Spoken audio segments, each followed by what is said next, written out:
പ്രിയപ്പെട്ട പ്രേക്ഷകരെ, സമയം 7:30 മണി കഴിഞ്ഞു. 7:33. നമുക്ക് ഈ ദിവസത്തെ വലിയ വാർത്ത എന്താണെന്ന് നോക്കാം. The biggest.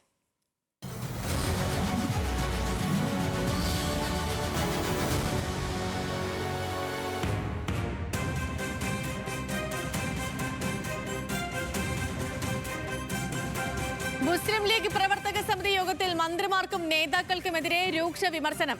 മന്ത്രിമാരുടെ പേഴ്സണൽ സ്റ്റാഫ് നിയമനത്തിൽ ജില്ലാ കമ്മിറ്റികൾക്ക് അർഹമായ പരിഗണന ലഭിച്ചില്ലെന്ന് അംഗങ്ങൾ വിമർശിച്ചു. PA നിയമനത്തിനായി ഉപസമിതി പട്ടിക തയ്യാറാക്കിയിട്ടും ഫലമുണ്ടായില്ലെന്ന് നേതാക്കൾ പറഞ്ഞു. വഖഫ് PM ശ്രീ വിഷയങ്ങളിൽ സ്വീകരിച്ച നിലപാടുകൾക്കെതിരെയും എതിർപ്പുയർന്നു. വിവിധ വകുപ്പുകളിൽ നടക്കുന്ന താൽക്കാലിക നിയമനങ്ങൾ കോൺഗ്രസ് ഏകപക്ഷീയമായി നടത്തുന്നതായും യോഗത്തിൽ ആരോപണം ഉയർന്നിരിക്കുന്നു. News Malayalam the biggest. ഈ വാർത്തയുടെ വിശദാംശങ്ങളുമായി പ്രസാദ് ഉറുമ്പശ്ശേരി കോഴിക്കോട് നിന്നും തത്സമയം ചേരുകയാണ്. Prasad, good morning. അതായത് ഈ പോയിന്റുകൾ പറയുമ്പോൾ മനസ്സിലാകുന്ന ഒരു കാര്യം, പാർട്ടിയെ മറന്ന് മന്ത്രിമാർ പ്രവർത്തിക്കേണ്ട, അങ്ങനെ ഒരു പൊതുവികാരം ഉയർന്നോ യോഗത്തിൽ?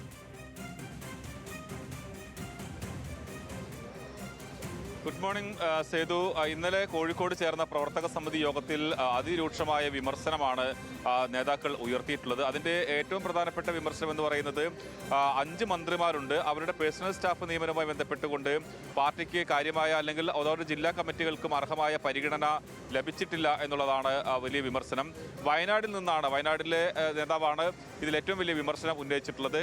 കോഴിക്കോട്, മലപ്പുറം, വയനാട്, കണ്ണൂർ തുടങ്ങിയ ജില്ലകളിലൊക്കെ തന്നെ മുസ്ലിം ലീഗിന് വലിയ പ്രവർത്തകരും അതോടൊപ്പം തന്നെ വലിയ നേട്ടമുണ്ടാക്കുന്ന ഒരു ജില്ലകളാണ്. പക്ഷേ പേഴ്സണൽ സ്റ്റാഫിനെ നിയമിക്കുമ്പോൾ മന്ത്രിമാർ അവരുടെ ഇഷ്ടത്തിന് നിയമിക്കുന്ന ഒരു സാഹചര്യമുണ്ടായി. ഉപസമിതിയെ വെച്ചത് ഓരോ മന്ത്രിമാരെയും എത്ര പേര് ഈ ആളുകളെ സ്വീകരിക്കുകയും അതിനൊരു പട്ടിക തയ്യാറാക്കുകയൊക്കെ ചെയ്തതാണ്. പക്ഷേ ആ പട്ടികയിൽ നിന്നുമെല്ലാം ഭൂരിഭാഗം ആളുകളെയും എടുത്തിട്ടുള്ളത് എന്നത് വളരെ വേദനിപ്പിക്കുന്ന ഒരു കാര്യമാണ്. സംസ്ഥാന ജനറൽ സെക്രട്ടറി PMA സലാമിന് പോലും ഓരോ മന്ത്രിമാരോടും അഭ്യർത്ഥിക്കേണ്ട ഒരു ആവശ്യം വരുന്നു. അവരുടെ പേഴ്സണൽ സ്റ്റാഫിൽ പാർട്ടിയിലെ പട്ടികയിൽപ്പെട്ട ആളുകളെ നിയമിക്കണം എന്നത് അഭ്യർത്ഥിക്കേണ്ട ഒരു ആവശ്യം വരുന്നു. ഇതൊരിക്കലും അംഗീകരിക്കാൻ കഴിയില്ല. പാർട്ടിയുടെ ശക്തി അനുസരിച്ച്, ഓരോ ജില്ലയിലെയും ശക്തി അനുസരിച്ച് ആളുകളെ പേഴ്സണൽ സ്റ്റാഫിൽ അംഗങ്ങളുടെ എണ്ണം നിശ്ചയിച്ചു കൊടുക്കുകയാണ് വേണ്ടിയിരുന്നത്.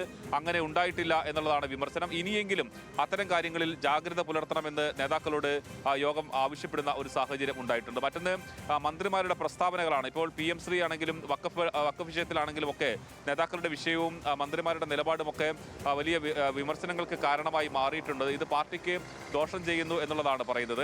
കോൺഗ്രസിനെതിരെയും യോഗത്തിൽ വലിയ വിമർശനമുണ്ടായി. വിവിധ വകുപ്പുകളിൽ താൽക്കാലിക നിയമനങ്ങൾ നടക്കുകയാണ്. കോൺഗ്രസ് അവരുടെ മുന്നണിയിൽ അവർ നേരിട്ട് ഭരിക്കാത്ത വകുപ്പുകളിൽ പോലും അവർ ആളുകളെ ആളുകളെ നിയമിക്കുന്നു.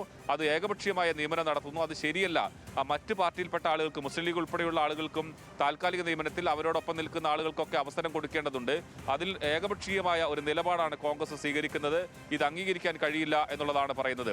എന്തായാലും യോഗത്തിൽ ഏറ്റവും കൂടുതൽ വിമർശനം പേഴ്സണൽ സ്റ്റാഫ് നിയമനവുമായി ബന്ധപ്പെട്ട് തന്നെയാണ് ഉയർന്നു വന്നിട്ടുള്ളത്. വലിയ വിമർശനമാണ് ഇന്നലെ ഉണ്ടായത്.